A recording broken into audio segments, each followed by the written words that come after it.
Hello guys, welcome back to our channel. এই যেটা আমাদের নতুন বৌদি, আর এখানে সবাই মিলে বসে একটু আড্ডা মারছিলাম আমরা। আর এদিকে মাছ কাটা হচ্ছে রাতের জন্য। রাতে আজকে রিসেপশন, তার জন্য এখানে মাছ কাটা হচ্ছে রাতে রান্নার জন্য। আর আমরা এদিকে আম পাড়তে চলে এসেছি আম মাখা খাবো বলে।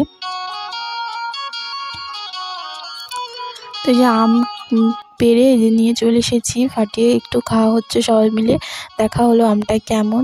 তো যে এখানে সব পেতে সবাই মিলে এখন বসে পড়বো আম মাখানোর জন্য। তো যা যা লাগে আম মাখানোর জন্য সব নিয়ে যেখানে বসে পড়েছি। কাঁচা লঙ্কা, শুকনো লঙ্কা, টমেটো দিয়েছি, কটা পাকা টমেটো। আর আমটাকে ভালো করে চুলে নিয়ে এখন কাটা শুরু হয়ে গেছে ভালো করে ধুয়ে। তো এই শুকনো লঙ্কাটা পুড়িয়ে কাঁচা লঙ্কা দিয়ে যা যা লাগে সব দিয়ে মাখায় ওরা খাচ্ছে। আমি টক খাবো না, এই জন্য আমি খাচ্ছি না।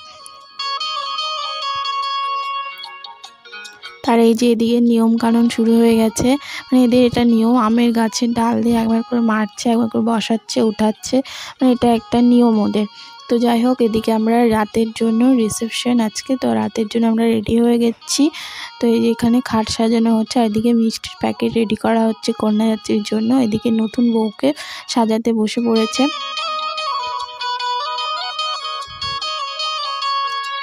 তাই যে ফাইনালি আমি রেডি হয়ে চলে এসেছি নতুন বৌদির কাছে, এসে বসলাম একটু। আর এদিকে সব রিসেপশনের লোকজন আসছে। আর এই যে এটা আমাদের নতুন বর, আর এটা দিদি, এটা আমার দিদা। যাই হোক, এটা যে সবাই গিফট দিচ্ছে, একটু ফটো সেশন হচ্ছে। আর এদিকে কন্যাযাত্রী চলে এসেছে, তাই মিষ্টির প্যাকেট নিয়ে যাচ্ছে। আর এই যে এখানে আমরা ফুচকা খেয়ে নিচ্ছি, ফুচকা স্টল বসেছিলো, ফুচকা খেয়ে দিয়ে খেতেও বসে গেছি। তো খেতে ঘরে এসে যে খাটটা সাজিয়েছে, ঘরে এসে একটু ফটো টটো